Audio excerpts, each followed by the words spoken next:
नको हा विदर्भ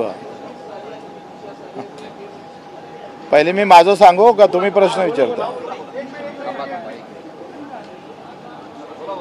खरं तर निवडणुकीत देवेंद्रजींना प्रभू रामचंद्राची शपथ घेऊन आम्ही पूर्ण कर्जमाफी करू असं म्हटलं होतं आणि आता ते आश्वासन पोल ठरलं. प्रभू रामचंद्राची शपथ मोडल्या गेली. रामराज्य आलं पण शपथ मोडणारे हे आमचे मुख्यमंत्री आहे. या वेदना अजूनही शेतकऱ्याला सतावतं आणि म्हणून मी उद्या 21 ते 23 पर्यंत रायगडाच्या पायथ्याशी म्हणजेच महाराजांच्या राजधानीमध्ये पातळ या गावी जिजाऊच्या समाधीवर अन्नत्याग आंदोलन करतो आहे.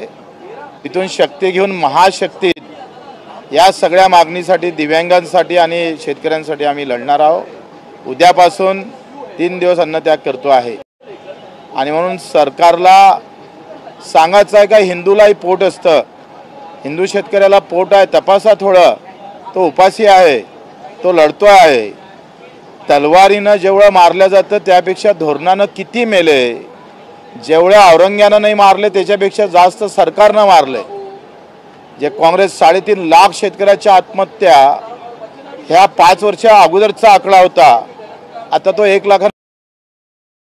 एवढी मारामारी जर धोरणामुळे होत असेल तर हे औरंगजेबाचं कृत्य थांबवणारी औलाद कुठं पैदा होईल का याचा विचार करतोय. याची अपेक्षा करतोय का कोण ना कोणी उभं राहिलं पाहिजे आणि हीच सगळी मागणी घेऊन आम्ही लढणार आहोत. आता काही विचारायचं विचारा.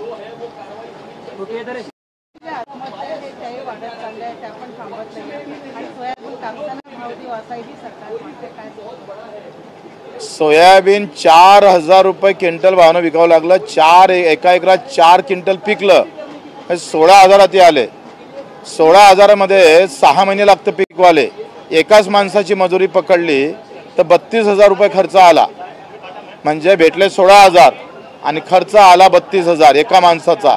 बाकीचे सोडून द्या. म्हणजे बटेंगे तो कटेंगे तो अब कट गया ना हमारा किसान. कोण ख्याल देने वाला है? फतव्याच्या आणि बटेंगे तो कटेंगेच्या राजकारणामध्ये हा शेतकरी रोज मरतं आणि मीडियावाले सुद्धा ते दाखवत नाही.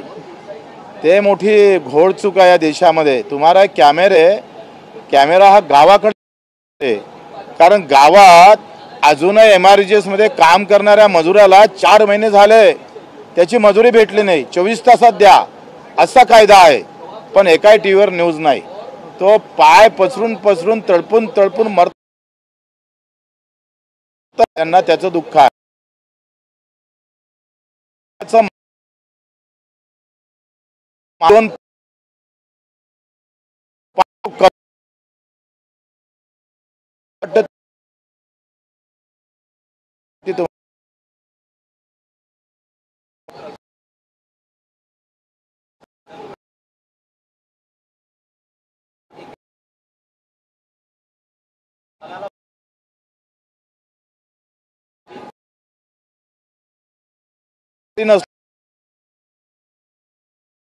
आणि मग तो निळा भगवा हिरवा असे झेंडे लावले का कपड्याची कुठं गरज आहे. आणि मग हे आमच्या राजकारणी लोकांनी सिद्ध करून दाखवलं का आखरी तुझ्या अंगावरचे कपडे फाटले तरी चालेल, बाप मेला तरी चालेल, पण झेंडा घट्ट पकडून ठेव. तो धर्माच्या नावानं जातीच्या नावानं. आणि म्हणून ज्याचं पोट भरलं त्यानं झेंडा आमच्या हाती दिलं आणि आमचं पोट तसंच राहिलं. म्हणून पोटाचा विचार करणारी खरी सरकार येण्याची गरज आहे.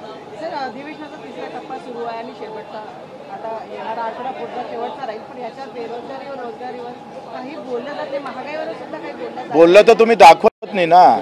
टीव्ही वाले कुठं दाखवता? मला वाटतं हे बोललं पाहिजे. मला एक विचारायचं आहे का या देशामध्ये बेरोजगारीवर चर्चा झाली का? अर्थसंकल्पावर चर्चा, खऱ्या अर्थानं शेतकऱ्याच्या प्रश्नावर चर्चा होत नाही, हे दुःख आहे. ओके.